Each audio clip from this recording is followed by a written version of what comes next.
Olá, eu sou o Marcos Ramon e você está ouvindo 3 minutos dentro do podcast Ficções. Ficções é um podcast sobre filosofia e cotidiano e você pode acessar todos os episódios em marcosramon.net/ficções. Bem, hoje eu estava lendo um livro do Luc Ferry chamado A Sabedoria dos Mitos Gregos. Esse livro é o segundo livro de uma série dele que chama Aprender a Viver. E ele é um autor que trabalha muito com estética, mas nesses livros especificamente ele trabalha uma perspectiva de filosofia como algo que nos permite uma boa vida. Daí essa ideia de aprender a viver, a filosofia como uma possibilidade de viver bem, de entender a vida, de compreender a realidade e de ter esse sentido mesmo antigo de compreensão da existência, de compreensão da organização do dia a dia para poder viver da melhor forma. Tem toda uma cara pelo nome e da maneira como eu enunciei aqui, de uma coisa meio para autoajuda, mas é o contrário disso. Inclusive ele fala muito sobre isso, que ele meio que rechaça os livros que fazem uma vulgarização da filosofia, e o que ele propõe aqui é fazer uma discussão séria da filosofia para que as pessoas possam utilizar isso na própria vida. Eu achei interessante duas passagens aqui logo no começo que eu trouxe para conversar e para passar para você, porque ele fala sobre mitologia, e ele fala sobre mitologia no sentido de que, na interpretação dele, a mitologia tem o mesmo propósito que a filosofia.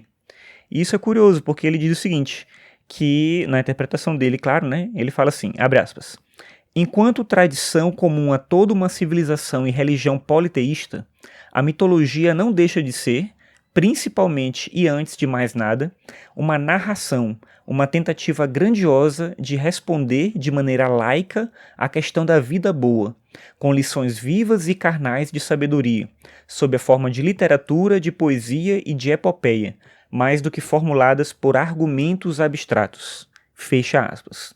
Então dá para ver que já que ele encara a mitologia como arte, não como religião, tanto que ele fala que é uma forma laica de responder à questão da vida boa, e ele argumenta logo depois sobre isso, tentando fazer a gente entender, que essa é a perspectiva dele, de que não é o aspecto religioso que mais importa no mito, mas sim um ensinamento que tem a ver com a vida prática, que tem a ver com a vida real, disfarçado desse sentido ontológico, disfarçado desse sentido espiritual. O que se ressalta ali no mito são as condições da própria vida, as condições da própria existência.